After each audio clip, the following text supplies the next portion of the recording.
All right, all right. Back at it again. This is episode five. Five, five, five. Mathematics education is un-American. Starring Professor Akil Parker. How you doing, brother? I'm doing great, bro. Good, good. Um, your jersey's in the mail. Merry Christmas. I got you a Saquon Barkley jersey. It's in the mail. Wait, a Giants jersey? A Saquon Barkley Giants jersey? Oh no, that's blasphemy.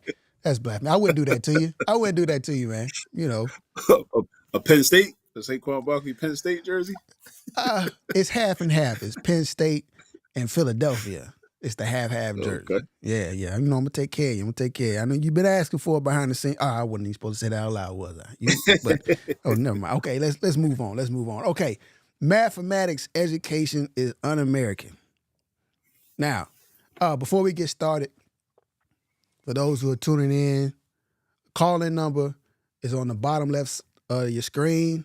Okay, it is toll free. It won't cost you a dime. It won't cost you nothing. Okay, if you got any questions, just in case I miss your comments, because I might not be able to stay on top of everything, you feel free to call in and ask any questions. All right, but let's go ahead and move forward with this conversation right here. Break down, or what do you mean, brother, when you say mathematics education is un-American? Well, what I mean is that if we first start with the premise of what it means to be American and what America really represents and what the founding fathers that, we're supposed to celebrate, on President's Day every, what is it, February? Or was President's Day in January? It's one of them months. It's one of the months. Yeah, right. Because President's Day, I think, is February because Lincoln's birthday was in February because that's why Woodson did Negro History Week around the Okay. time of Douglas's birthday and Lincoln's birthday. Okay, so yeah, February. Um, yeah, I mean these guys were not about all this like this mythology, this like the propaganda that we get taught in school and whatnot about equality and equity and you know this land is my land, this land is your land, and Right. all them songs we might have learned in elementary school and um, it wasn't really about that. It wasn't never about that. This is all just like I said. It's a lot of mythology. So America is meant to be a place for wealthy white men to have a playground Mm. and to be able to benefit from stolen resources, and stolen goods, not only from this land but from all over the world. So when they talk Okay. about emerging markets and expanding, markets and enterprises and whatnot, that's for the purpose of their benefit. So what mathematics does and mathematics education does, true mathematics education does, is it helps you to think more critically, it helps you to reason more analytically, and it helps you to solve problems. When a person can do that, and when you talk about the masses of people doing that, that's a threat to national security because that's a threat to the status quo. And it also reminds me of something that a lot of us, I think, we should stop pushing back on when we hear about, J. Edgar Hoover, the history of him with the FBI, and what he famously said about the Black Panther Party for self-defense, and that the free breakfast program was a threat to national security. What a lot of people do is they push back on that and they want to contest that.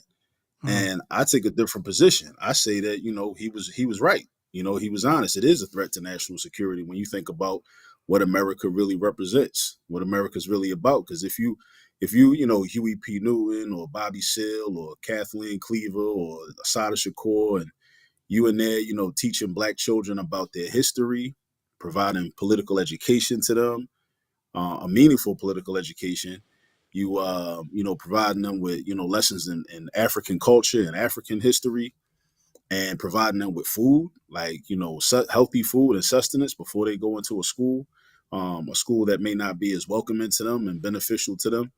um, that is a threat because what you're doing is you're empowering Black children, and empowered Black children are a threat to national security because Okay. America is very secure with the condition of Black children being very insecure, Yeah. and these Black children grow up and become Black adults that are insecure.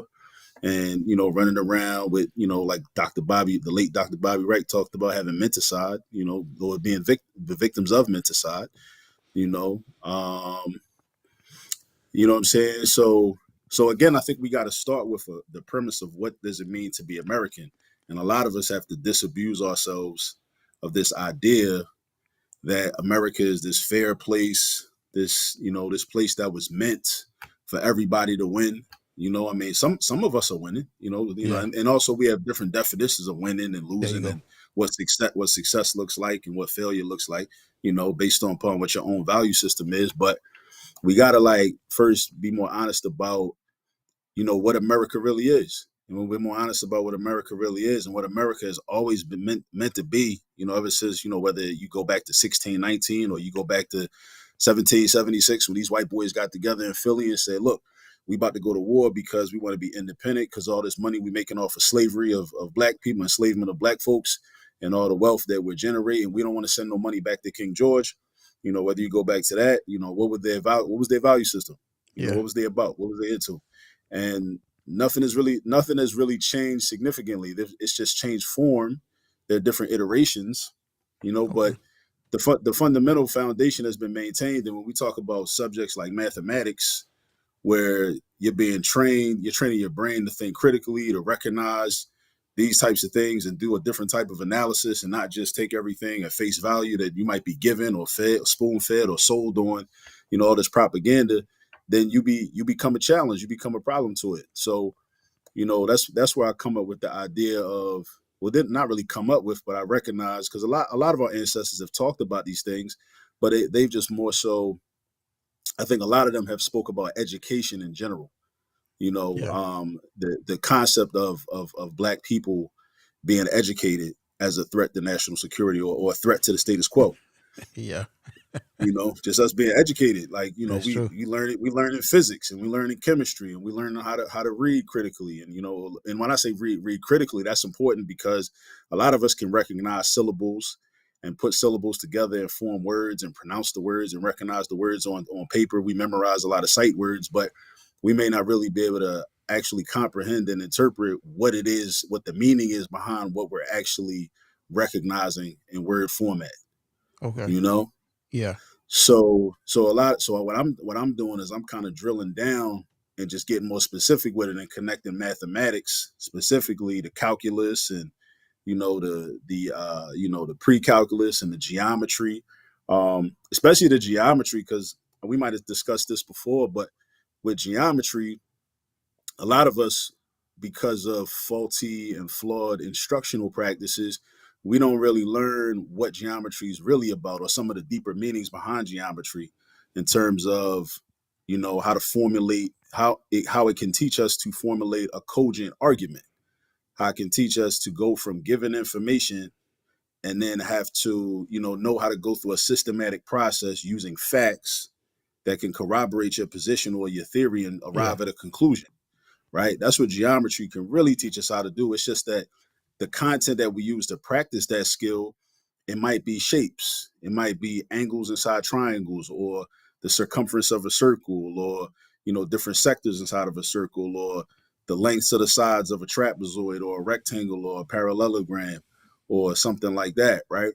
Because if we really understand like geometry, I remember I gave a presentation back in 2016, and I was critical of the concept of Black Lives Matter, about that being a rallying cry. And it's like, why are we it seems as though we're trying to prove that our life matters.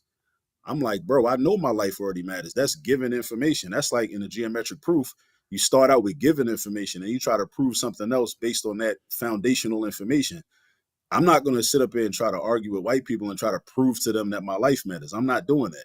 Right. That's a position that's operating from a position of weakness. We can try to prove how to get these resources and how to get the land and how to, do this, that, and the third with the foundational information, the given information being that my life matters. But I'm not about to sit up here and try to prove to these white folks that my life matters. I'm not Yeah. doing that. I studied geometry in 10th grade. I've taught geometry. And my understanding of geometry is that we don't do that. Like that's not the argument to make. That's not how we do that. Yeah. So what a lot of the math is meant to do is meant to help us to think more deeply and more critically. And so that's an un-American thing, I because got we need a mass and a populace of idiots that can help to you. that cannot challenge anything. Because when you dumb, you don't really challenge nothing. You're not really a threat. You can't be a threat to nothing. You're Yeah, just comfortable. You just got just bread, and like we talked about bread and circuses before. Like you look forward to the you kind of just buy into the bread and circuses, and you don't even know that that's what you're doing because you're immersed in it. And you don't even understand what it is you're involved in. So, right. um, it's very it leads to something that type of education can lead to something that's very very un-American. And that's why there's no accident that so many of us fail at subjects like mathematics, and we don't excel in it. Because I mean, it's not hard, relatively speaking, to any other subject or any other topic. It's not difficult to teach people mathematics. And one of the things about it, I've been talking a lot about to some students in the past couple of weeks, is that there's a lot of rules in mathematics. So that's really probably the easiest aspect of it, which is to grasp, is that it's a lot of rules. Like oftentimes, like a child will be confronted with a math problem, and they'll be like, I don't know how to do this. Uh-huh. So then the way they've been conditioned often is that I'm less intelligent, or I don't know as much because I don't know how to do this problem. Well, I'm like, well, hold up. Did anybody teach you the rules that are involved in this type of problem? When you see this type of problem, you see an exponent that look like this, you see a fraction, or you see the Yeah. exponent is negative, or you see the exponent is a fraction itself. Like, it's a rule to that. You know what I'm saying? It's a rule. It's like, yo, like there's a way, there's something to do with that numerator. There's something to do when you rewrite the number, rewrite the expression, something to do with that denominator. That's just a set of rules. If nobody told you them rules, you're not gonna know what to do. But when somebody tell you the rules, then you'll be like, "Oh, that's all you got to do. That's all that mean. Why the Okay. teacher didn't just tell me that?" So a lot of math, it's like, but in math, in different mathematics courses, it's like maybe 1,000 rules, but you Yeah. just got to learn the rules and then practice the rules. So a lot of people are walking around thinking that they're just bad at math or they're not math people, but a large part of that is like, well, nobody told you the rules. If So they just told you the rules, then you know what to do. yeah, because when you hit me with the topic and the main what the discussion is going to be, when you hit me with that mathematics education is un-American, it took me to thinking about two things. Number one, mathematics has never um, been a thing that America could ever claim for themselves in the first place because they aren't the authors of it. They're not the creators of it. Um, the second thing was that it made me think about how they have, how could I say, contorted to manipulate, frame it, use it in ways to where it is um, a segregation tactic, to where like with the SATs and stuff, like how they ask the questions in your SATs, the word questions like that you spoke to about before. And like you said, with little Timmy and all these other things that are, underlying, you know, basically racist or, white supremacist, framing these questions that doesn't even relate, to our community and to our children. That's immediately where I went to when I thought about that. I said, yeah, you damn right. Mathematics is un-American because it ain't theirs. But whatever they do take, they twist it and turn it and make it their own. But it don't mean that it's theirs. You know, that's what made me think of it. How I thought about it. Yeah, and I would say too, like to your latter point, it's a lot of times the instruction is culturally irrelevant purposefully and intentionally, Yeah. because I could teach I could teach any algebra topic. I could teach geometry topics, but using as a backdrop whatever the group of students that's in front of me are interested in, right? But oftentimes, like, teachers know, and I'm not going to say teachers, I'm going to say the people that develop the curriculum, because that's the responsibility of a curriculum developer to say, okay, well, this is how we're going to teach this unit. This is how we're going to teach these types of problems or this skill or this topic. But we're going to meet the students where they are, and then we're going to talk about something that is relevant to them, that's of great interest to them, and show them how we can solve systems of equations as an example by addressing something that they're already very interested in. And if that's not happening, then it's nothing accidental about that. Yeah. So it's another way. I mean, you can still learn it, but oftentimes it's just more of a challenge, and a lot of students won't learn it. You know, Yeah. by when it's presented to them in the form of it has a cultural foundation that does not belong to those students. You know, so yeah, I think, but I think too, because also another reason that I wanted to discuss this is because I want us to think about the reasons behind why children are not learning math. Why you will always hear every single year there will be mass math deficiency in Black communities. And I mean, in a lot of communities, but I'm focused on the Black communities because I'm a Black man, right?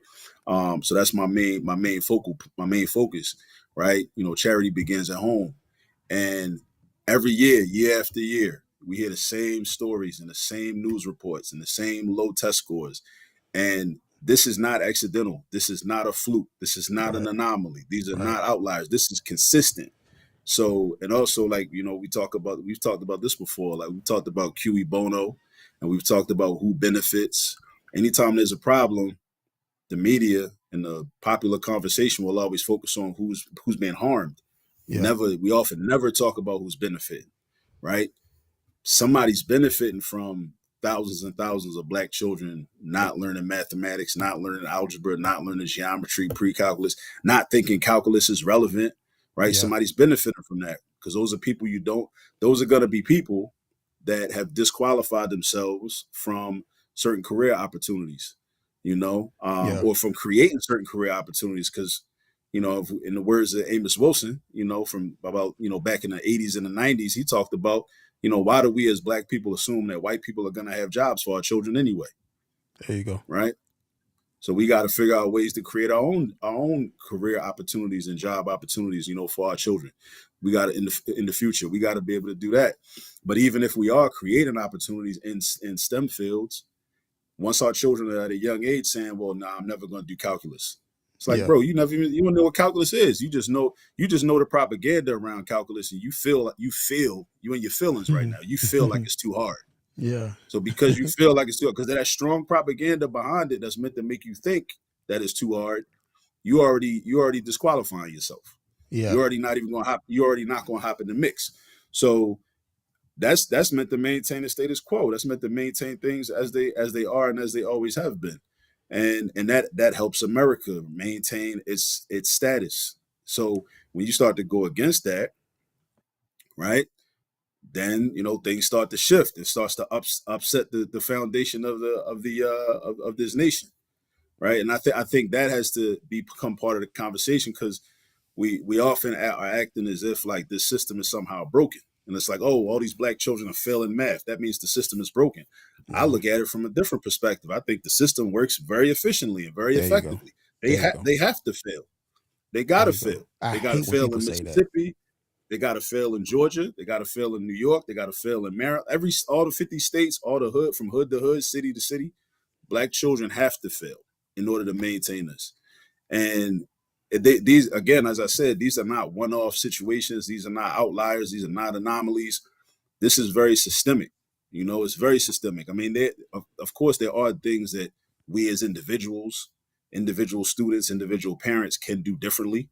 But more important than that, there's a system at play. I mean, it's kind of like when we talk about financial literacy. Yes, it's fine. We should have financial literacy. We need financial literacy. But we need to think about why we need financial literacy so much. The reason we need it so much is because in a capitalist system, there's always something to exploit you, oppress you, and take advantage of you, and to separate you from your money, Yeah. right? So we need that. So we have to start thinking about, well, why are we even within this type of system in the first place if I got to constantly defend my financial resources? Yeah. But hopefully we often, a lot of times, a lot of us don't get to that point. We just be so fixated on just get the financial literacy, get the financial literacy. I'm like, that's cool, but that should lead us to a larger conversation about economic literacy. And when we Mm. start talking about economic literacy, then we can start questioning, well, why are we in a monopoly capitalist system anyway? What are some alternatives? And what have our ancestors talked about? What do other nations use? What have human beings used in the past? That might work, or it could be implemented today. You know what I'm saying? And let's look at some books that have been that document some of these things. But these things are systemic, very very much systemic, and it goes to help to maintain the society the way it is. And again, we got to also look at like the masses. Like, how does this affect the masses? Like I'm a math teacher and I'm a math professor, and I got 3 children. My kids straight, right? And a lot of us are in situations where their kids are gonna be straight. But just because my kids are straight, don't mean that we straight, because they still part of a larger group of people that have math deficiency. So But you, I can't just sit back and just be like, well, I'm cool because my kid's gonna be cool. Like, they're part of a group that's weak. They're part of an overall group that's weak. yeah, What you was about to say? you left off something. You're also an activist of math, a math activist. Yeah, I like that. I You like know what that. I'm saying? Don't forget that, or that add that to the resume, man. You're a math activist. You know what I'm Yeah, saying? yeah. So yeah. But go ahead. I didn't mean to cut you off, but I just, you need, props where it's due, man. Yeah, I appreciate that. I appreciate that. I'm trying to just promote math to our people whenever possible, like early and often. From Yeah. the AM to the PM. You know what I mean? But also, speaking of this concept, it made me think of one of our Pan Africanist ancestors over on the east side of the continent, over in Tanzania, Julius Nyerere. And Nyerere was a former teacher before he became the leader of Tanzania, well, which of course was a British colony. After it was one of the colonies that had been so well, I mean, we know about, people watching this probably know about the Berlin Conference, 1884, and all that. All on boundary lines is not even like what the boundaries that our Right. people made. Like, Right. those are European boundaries. Right. So that's why I kind of like, it's almost like when like there's like civil war in like African nations. A lot of that is due to it's colonialism. It's due to Yeah. colonialism. It's not because those beefs have been fomented, just like it's beef in hoods in America. Those beefs have been fomented too. It's land that we don't control, and like neighborhood divisions that have been created. You know what I'm saying? Yeah. Um, but Nyeri was so Tanzania was like Tanganyika and Zanzibar. It was 2 nations, and I think they were German colonies. But I think they took that as a punishment to Hitler, and Yeah. the British got that, and then it became Tanzania when they united those 2 areas. Okay. But then Nyeri takes over in, like, I want to say probably like the 50s or the 60s, and Nyeri was a former teacher. He was a former school teacher. So one of the things and he had the whole, like, again, he was thinking about what economic system should we use. Nyeri was a socialist, Okay. and he had the whole Ujama system. You know what I mean? And like the whole Ujama system and whatnot. For their, like, economic system that they were going to implement. But one of the things Nyeri said was, like, when they were trying to reform, I don't know if I should say reform or revolutionize the educational system. He did something that I think we should do, and some of us are doing it, but more of us should do in the United States, which is think about the larger society. And he was saying, like, well, what type of society do we want to have? Okay. And based upon that, that's how we should work. That should inform how we structure our educational system. Okay. What That makes happens here, sense. what happens here too often when I hear a lot of the conversations about education, well, first of all, they're reform conversations, right?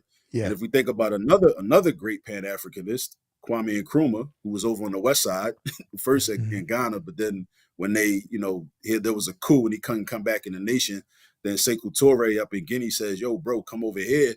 We'll be co-presidents because we're trying to push Pan Africanism, for our Yeah. people." Um, One of the things that Nkrumah said, wait, lost my train of thought. So Nkrumah's thing was, wait, I was talking about Nyeri, right? Yeah. Nyeri was like, what type of society should we Yeah. have? Right. And then, reform. Yeah, okay, I'm back. Okay. One of the things that Nkrumah wrote about was, I gotta start writing notes down. I'll be forgetting, so I'll be all over the place. Um, and Nkrumah, in one of his books, he wrote a lot of books, right? One of his books, Consciencism, he talks about how reform is actually a problem, because what reform does is it serves to make the current system even stronger, right? Okay. Because really what you're doing is you're trying to fix it. And because but again, it goes back to our point about, this system is not broken.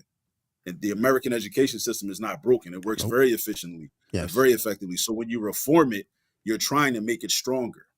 But Right. as long as people are duped into believing that the system is broken, they'll believe that their reform efforts are going to fix it, right? But you're not Okay. fixing it.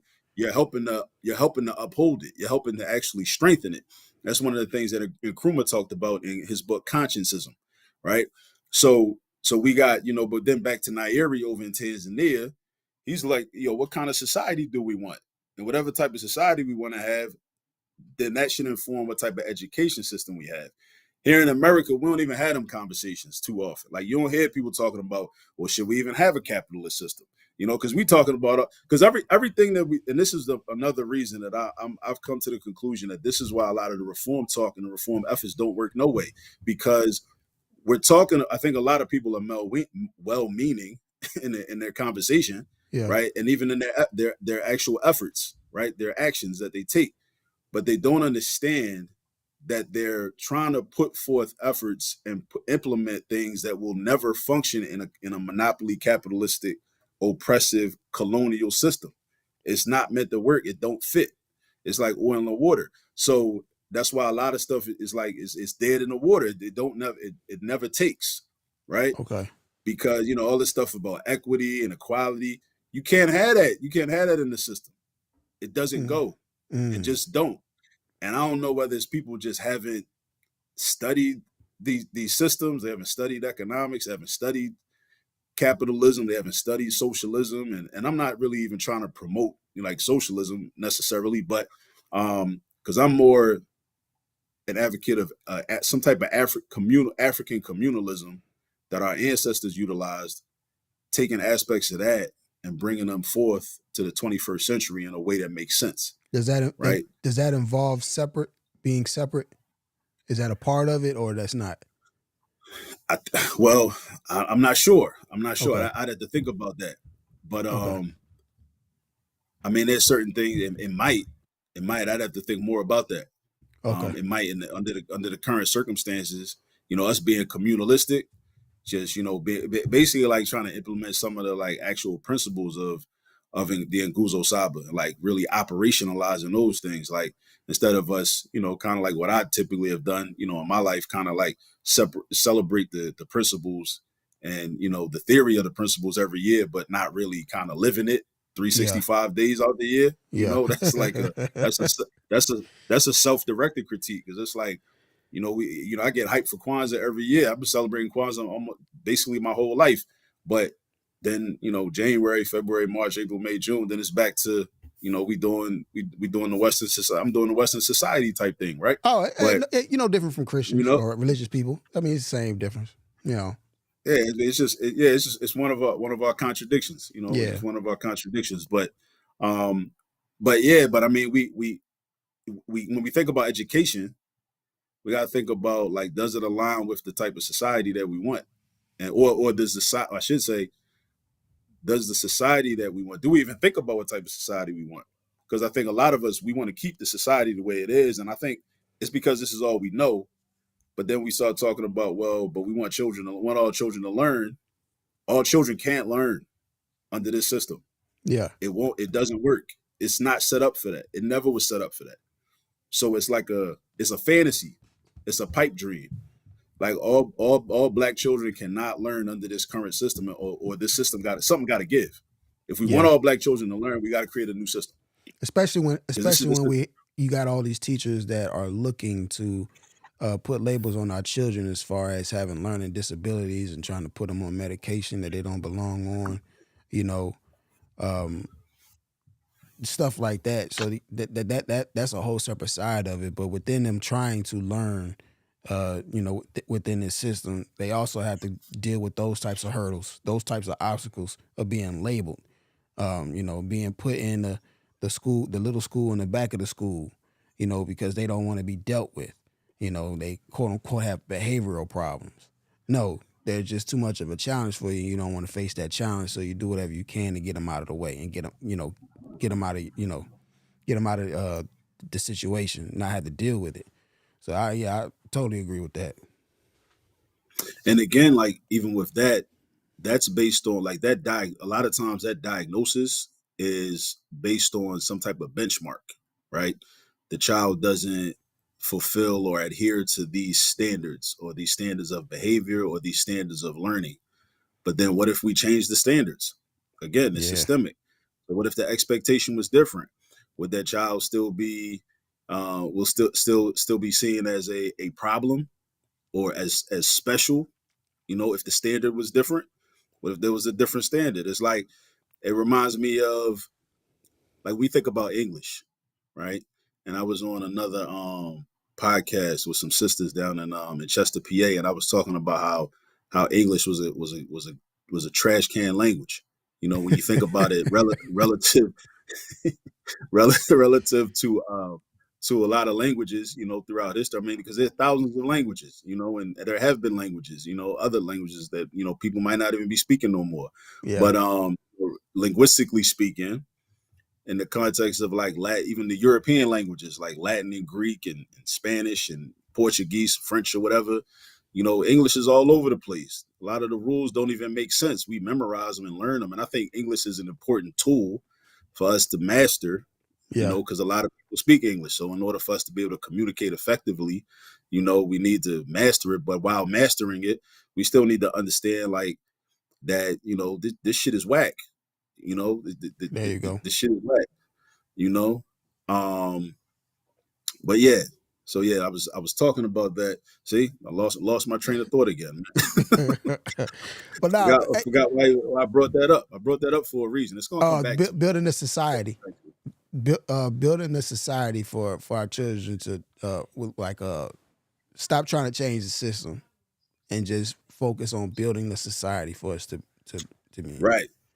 I remember now. So this right here, right? This I recommend this to anybody that's watching or listening. This is a book called Stokely Speaks. This is a collection. It's like a mixtape of like the Wow. best of Kwame Ture. He changed his name. He didn't change his name until 1978. So that was after this was published, right? Okay. It's got like maybe 15 or 16 of his speeches transcribed in here and whatnot. But the first speech is not really a speech. Chapter one is not really a speech. It's the shortest chapter in the book. And it's a conversation between him when he was young and in Student Nonviolent Coordinating Committee, or SNCC. And he was talking to some young people in a freedom school in Mississippi in the early 1960s. So this is probably when he was still, probably one of the summers when he was still a student at Howard, right? And he's talking to them about language. That's why I brought up English, the English being a trash can language before I lost my train of thought. But because he was basically making the point that, you know, there are people that live in Cambridge, Massachusetts that attend Harvard. So we're taught to believe that those are the intelligent people. And in part, we believe that because of how they speak and the language they use and their dialect and what have you. But then what he said to them was like, but what if you all had the power and you all were in control? Then your language, the way y'all speak naturally down here, born and raised in Mississippi, right? Your language would be the standard. Mm, And then their language would not be. So yeah. then they might be, if you wanted to, you could look at them like they're unintelligent if they're unable to speak your language the way you speak it. Yeah. We never think about these types of things. We Yeah. just are given this like Eurocentric standard, like, look, this language, this is the King's English, this is standard English, you got to learn this, and this is a marker or a litmus test for your level of intelligence, right? And I mean, I can make the argument that the vernacular or the slang that black people talk around the way from city to city, you know, that can also be a marker for your intelligence because you got to know how to use that language. That's a language That's that right. is a bona fide language in itself. That's right. You had to communicate to be able to, you know, talk about, you know, anything.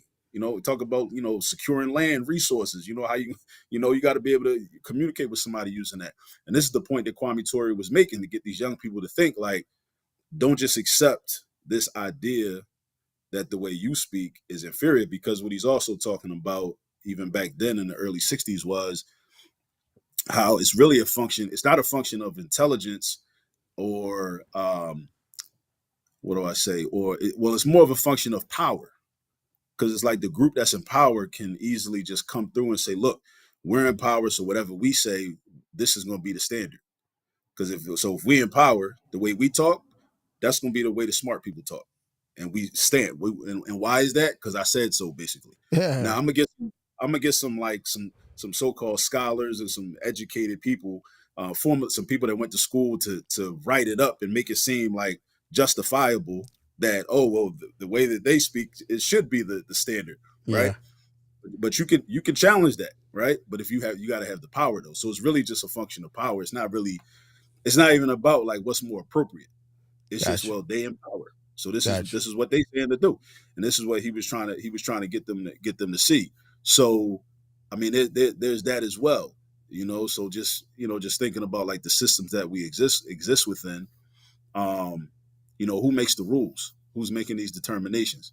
Yeah. You know, but even thinking about all this, and to bring it back to mathematics, all of this is critical analysis. It's just like being able to sit back, critically analyze the circumstances that you exist within, the circumstances that you live within, and math really trains you to do that.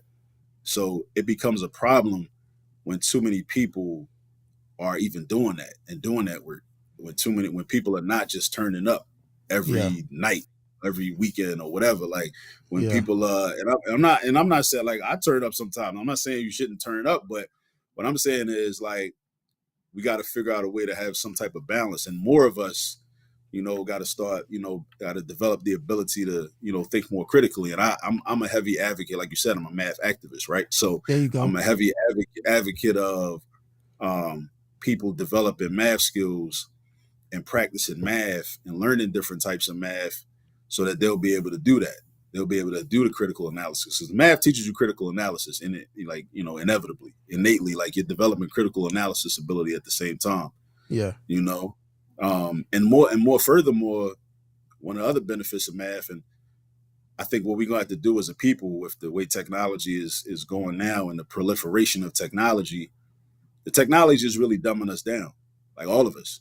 Right. Even I think even myself, like so we got to figure out ways to stay sharp and like what Nas said years ago, stay chiseled. We got to figure out ways to stay chiseled. So because like the way life is set up now, it's like there's so much thinking that the average person doesn't have to do, and yet we can still survive. Whereas once upon a time, I mean, and it happens. I understand. Like I'm not gonna be overly critical of it, because I understand that through time, this is what technology does. Technologies, make things easier for us, make things easier for human beings.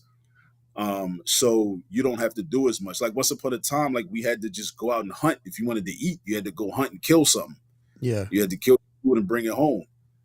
I don't know how to hunt. I've never hunted before. So if we were living in that type of situation, I'd starve and I'd die. Right. Yeah. But but due to technology, I can go to the grocery store and I can purchase something. So I have to, but if I, and use hunting was a way to gain physical exercise. So in the absence of hunting, now what do you do if you want physical exercise? You got to figure out another way to get the physical exercise, right? So with a lot of the, activities that we don't have to do, right? We got to figure out ways to practice our cognitive, developing our cognitive ability, and like I said, stay chiseled in the absence of having to do a lot of the day-to-day things that we used to have to do. Right. So like math is one of the things, like we should just practice math just to stay sharp. Just like when they tell older people, like, play certain games like Sudoku, do crossword puzzles, do things like that. But they tell old people to do that. But now the way things are, I believe that young people have to do those types of things, because there's so many opportunities lost, that even in our generation that we had, just to practice developing our cognitive ability. Whereas a lot of young people don't have it. And we kind of it's easy to take it for granted and just not even consider it, Phone right? Because a numbers. lot of times, yeah, even that somebody was saying that too. Like recently in a conversation I was having, we used to have to memorize phone numbers. That's practicing numeracy. That's a numerical practice. memorizing a phone number, and then also having to like you're using your brain as like a database and like assigning, okay, this number, this is this person's number, this is that person's number. And then I remember what I would do when I was young is I would think about, okay, the prefixes. The first three digits are usually an indication of what neighborhood you lived in. So then while I'm doing that, I'm like, okay, so her number is this, and her number start with 728. So she live over West Baltimore. Stay Her from number over start there. with 323. Stay from over She, there. so she so no, but then 323, she live in the northeast section. She don't live too far from me. Okay, cool, right? Yeah. But again, this is a mental activity. This is an intellectual practice, right? That me and my friends and all of us, we used to have to do this. So we developed, we were using our brain capacity. It was a mental exercise. Yeah. That's lost now. So the question for us as parents, adults, elders in the community, how do we replace that opportunity, that lost opportunity for children to practice like that we had? How do we give it to our children? That's what we got to figure out. Because the way this technology is coming at us, it's like we're losing. We're gaining some things. We're gaining convenience. We're gaining Yep. speed in which we can get tasks completed and accomplished. But we're gaining efficiency, but we're losing something at the same time. We're losing something that we gain. Like I also think about having to define vocabulary terms for homework using a dictionary, using a paper dictionary. Mm. Flipping through the dictionary. Yeah. I would always be the one like I'm stopping because I'm seeing other words I don't know, like en route to the word that I'm looking for. Yeah. And if I got to define 10 vocabulary words while looking for each word, I might stop and see 4 to 5 different words. So I really end up learning 50 words in that one assignment. So I learned 50 words, right? So that's cool, right? Because I was only assigned 10. So I got my 10. I write out the definitions for those 10, but I learned 40 more. Or at least I got exposed to 40 more that I never saw before or that I'm not as familiar with. Nowadays, the kids, no fault to them, they just go online. They go Google the word. They type it in. Yeah. Google just spit out the definition. So you don't get the chance to learn those 40 extra words when Yeah. you're doing that vocabulary or homework assignment and you trying to define those 10 words. So that's something else we got to replace. We got to replace the opportunity to develop the vocabulary. So these are things we got to do. We got to do because our kids are losing out. They're gaining, but they're losing at the same time. They're Yeah. gaining while they're losing. It's an opportunity cost. Yeah. I used to sidebar comment. Uh, I used to mess people up when I used to give out my phone number, especially people I didn't really care for. I was just being nice, but I would give them the first 6, and the last 4 would be a word. So they would have Okay. to actually go through the trying to figure out what the actual number was. But I used to just do little petty stuff like that. I never understood. You might know why. Why did they even do that? Why would who started that, putting the letters for each number on a I think when keypad? it was when it was a word, it might have been easier to remember the word than the actual numbers. But I think back in the day, like even in like maybe the 1940s and 1950s, like you had older people because I ran into older people that when I was younger that told me their phone number and there was like letters in their phone number, like Uh 32.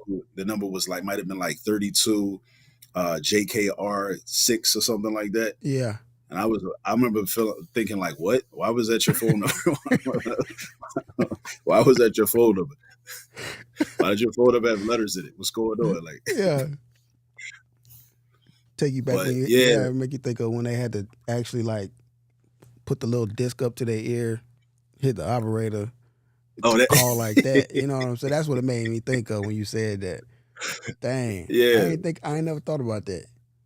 Okay. yeah. But that I mean, it would be interesting to just go back and just think about, just I mean, and like just some of the things that we had to do that we kind of forgot about, but we had to do on a regular basis.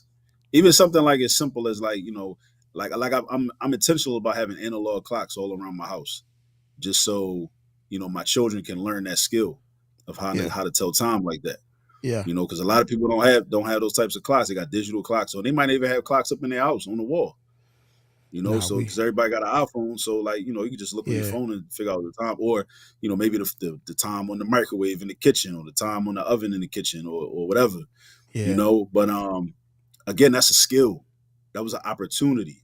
That's an That's right. opportunity, and like, and again, like the way these corporations come at us, and in terms of marketing this convenience and the ease that the technology provides, they're never going to tell you that you're missing out on something. You're missing out on an opportunity to gain and develop a skill. They're never going to tell you that because they're trying to sell you something. They're selling you on the convenience. They're selling you on this kind of idea that they're solving a problem for you. Like, oh, having to use your brain and think about what time it is a problem for you. And a lot of us have been duped and convinced that that's the reality, and it's not the reality.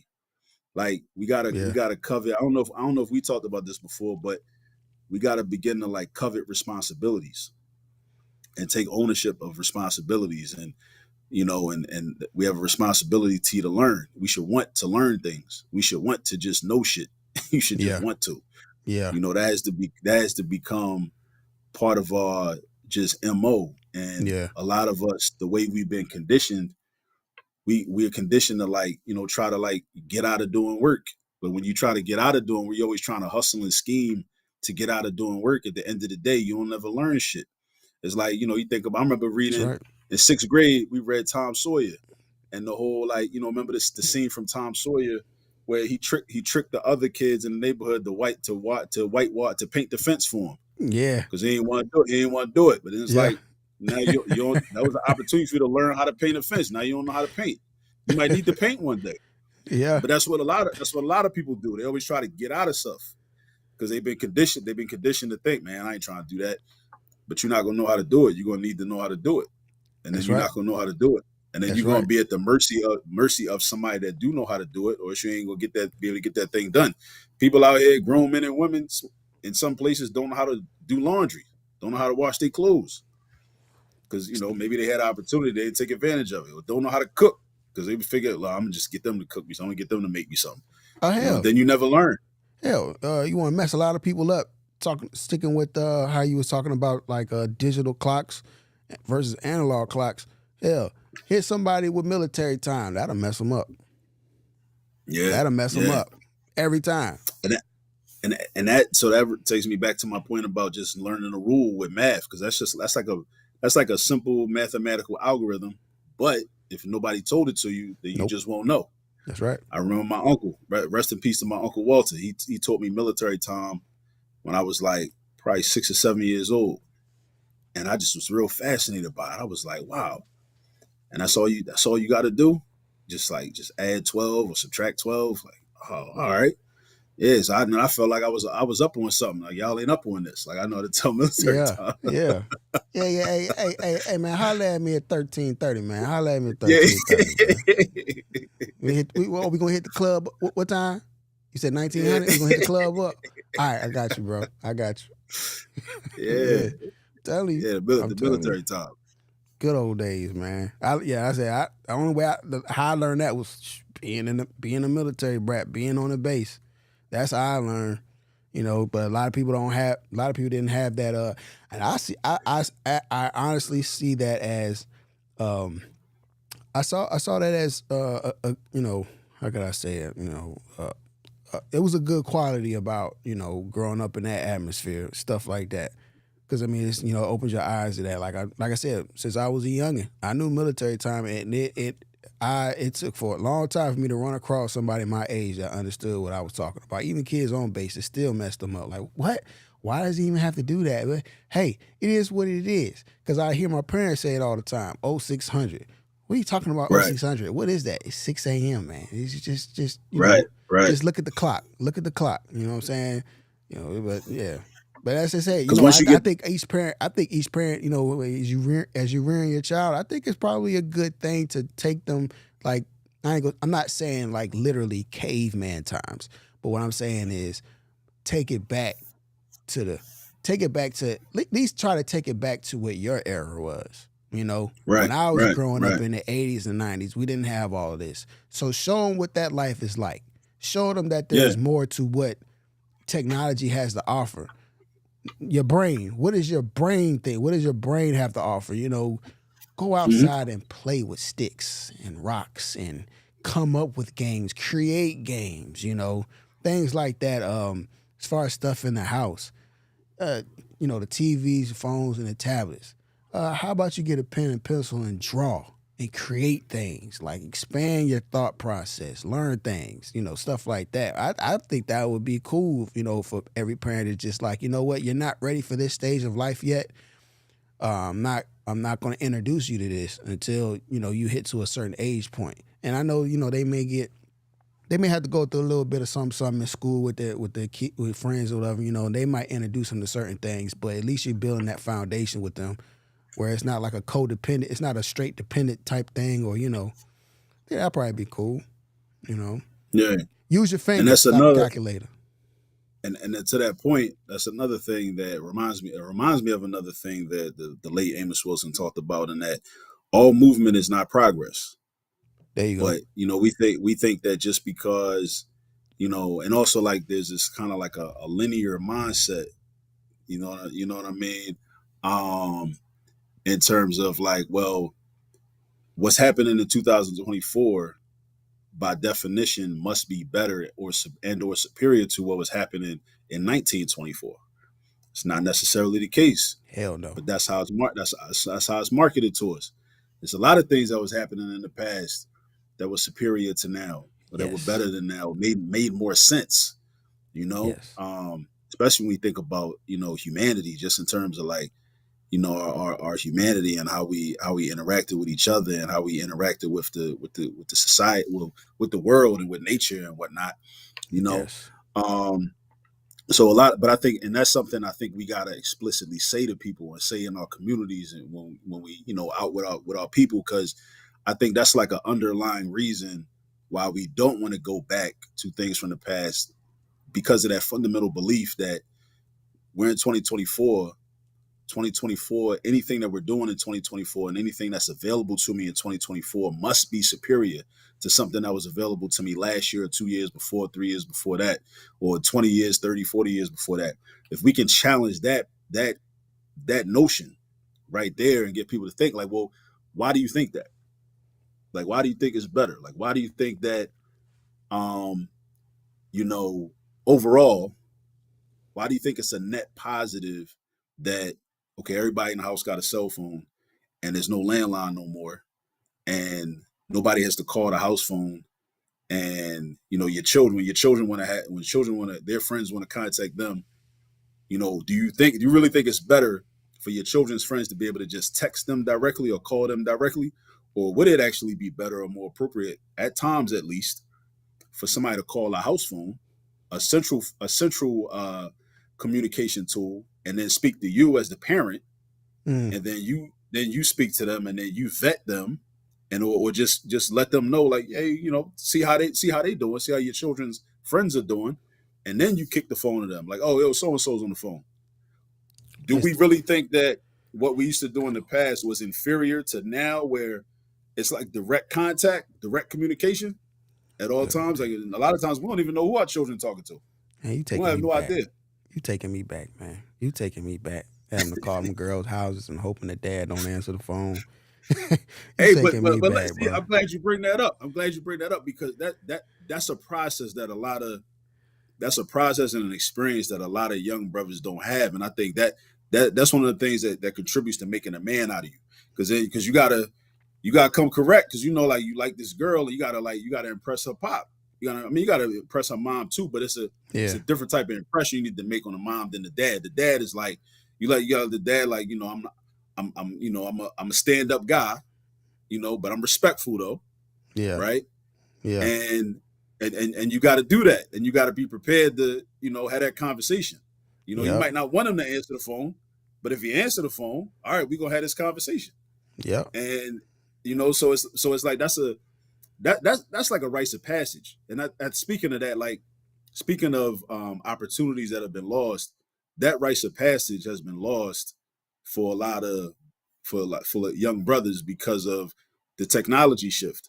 Because now You just talking to the girl, interacting with the girl all you want. You in her Instagram DMs, or you just texting her directly if you got a number, or you calling her directly.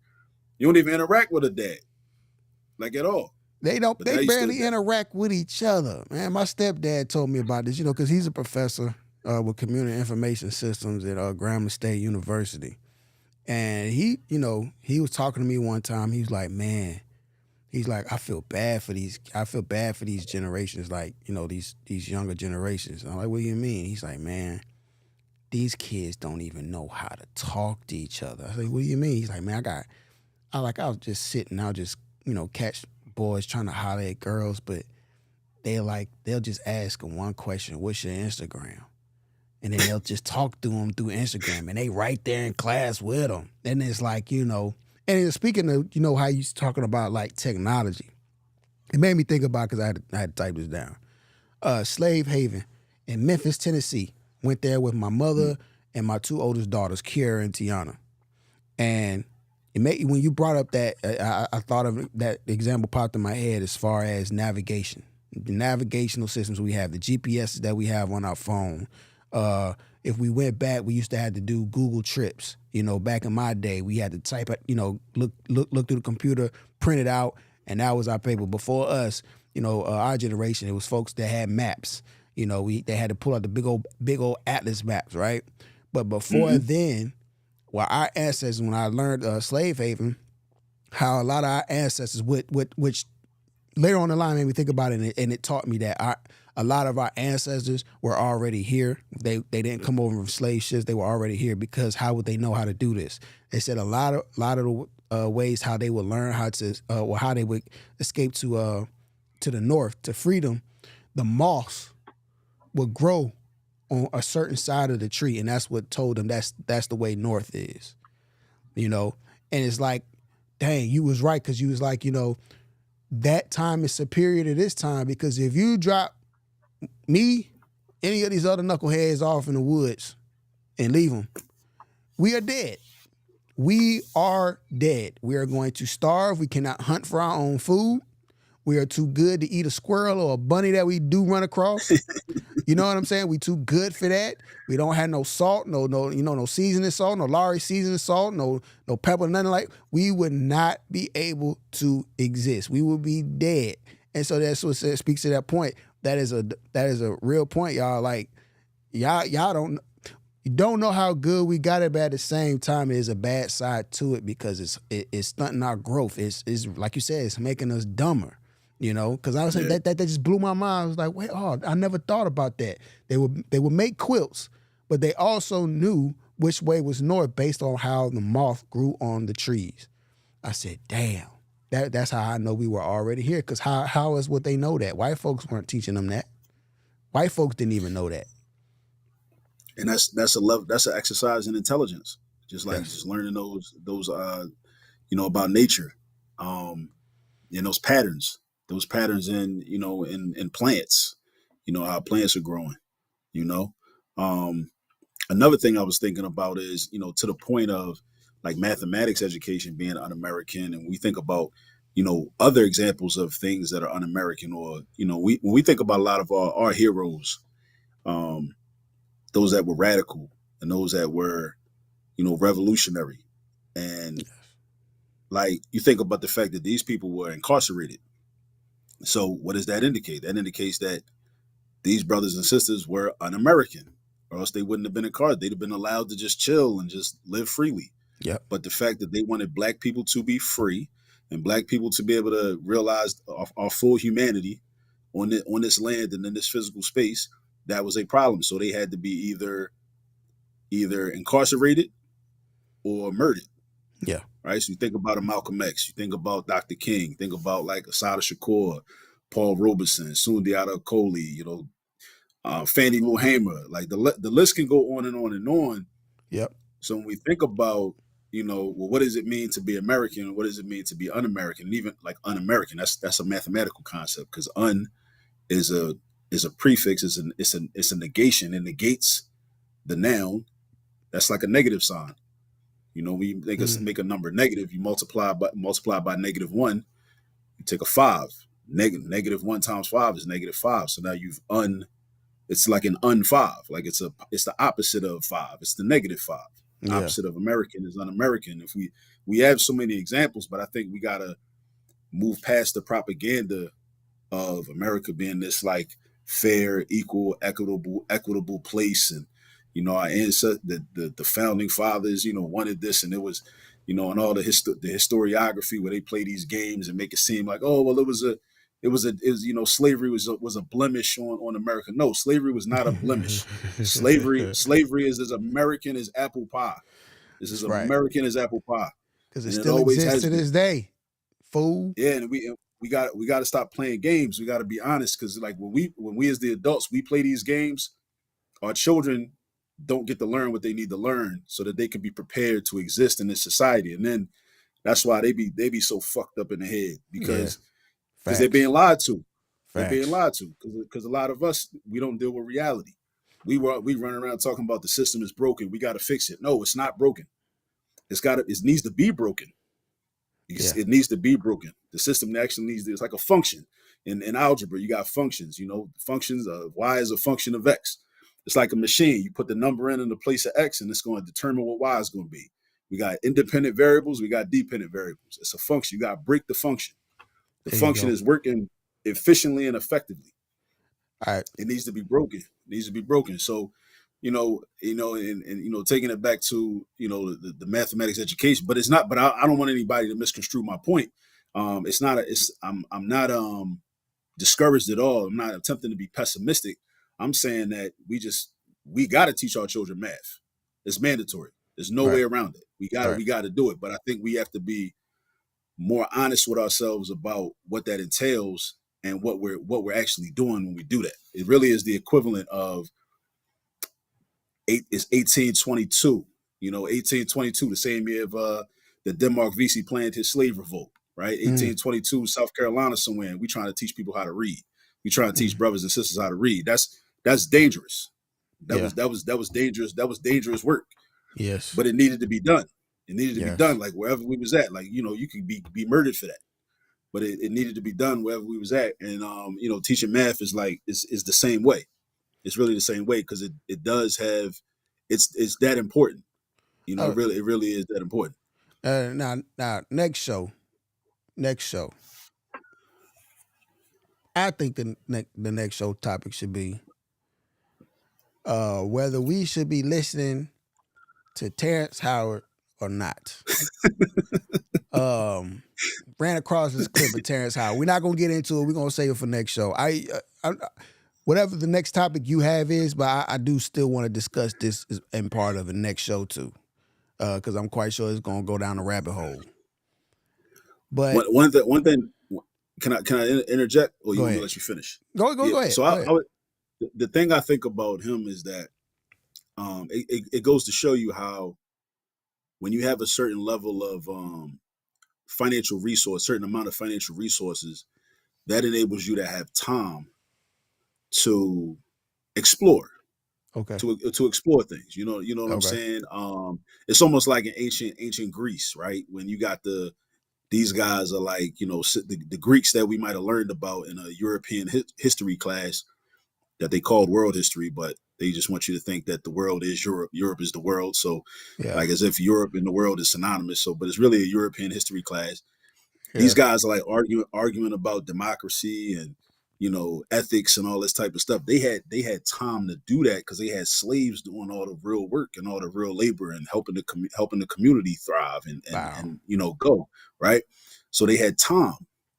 So the thing I will say about Terrence Howard is I think that's something that we can take away from the fact that his experience and him just having time to like think about these things and kind of challenge these notions. I think that there's some flaws in his reasoning, but I mean I respect the fact that he's taking the time to try to challenge these things.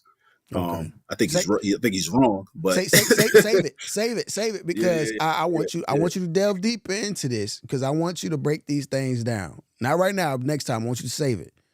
But yeah. because this clip I saw was him talking about, and he said, this is totally in your expertise. 1 times 1 does not equal 1 Oh, that because that clip. yes, that clip I saw Yeah. and I was like, if I was high, he would have had me. He would have had me. And it's like, he be having these high conversations, and but yeah, I just want to say that because he's going viral and he could be Hmm. possibly misleading a whole slew of people. And some of those people I know watch this channel because Hmm. I get challenged on my Instagram page. They hit me up via DMs and, he said, yeah, yeah, yeah. You should have Terrence Howard up there. You got all this math segments and stuff. You should have Terrence Howard up there. But I said, and I hit him back saying, nigga, do you know who I am? Do you really think this man's finna come on my show and just be like, yeah, man, because when you times the 1 times the 2, man, and no, he's not finna come on this podcast talking about he got a lot of time, but he ain't got that much time to be on my show. But I said, Yeah, I do got somebody for you. I bet you one thing. This dude, I bet you Terrence Howard wouldn't be able to stand in the same room as the guy that I'm talking to. I know that much. But we'll break that down next show though, man. But let people know where they can find your content, or on your social media platforms, man. yeah. So you can definitely check me out on YouTube at All This Math. So if you go into YouTube, just type in All This Math. You see the logo on the screen, probably underneath of where I'm at on the screen. Yeah, just go to All This Math. Please subscribe, like, and share. We hit a milestone today, like early this morning. We hit 6,000 subscribers. Whoa, wait a minute, wait a minute. We up to 6,000. Wait a minute. What? Yeah, we up to Few days 6,000 ago, now. you was at what? 5,000 and what? Not too Like long ago. yeah, like 5,000 and like 500, like 5,500, like a couple It weeks was ago. less than that because I was like, ooh, I think it was 5,000 and it was the low 5,000. Oh boy, man, you hit a jump.